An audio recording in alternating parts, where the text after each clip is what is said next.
फ़लस्तीनी इलाके गज़ा में तमाम शोबाहाए ज़िंदगी से ताल्लुक़ रखने वाले अफराद ने इसराइली जेलों में फ़लस्तीनी कैदियों की हिमायत में रेड क्रॉस के दफ्तर के सामने एहतजाज किया और रैली भी निकाली।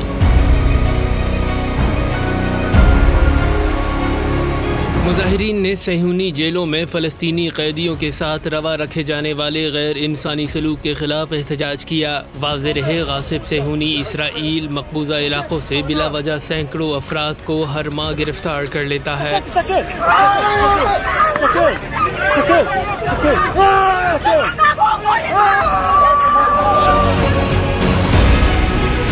सिर्फ गुज़िश्ता माह में 504 अफराद को गिरफ्तार किया गया, जिसमें से 50 बच्चे शामिल थे।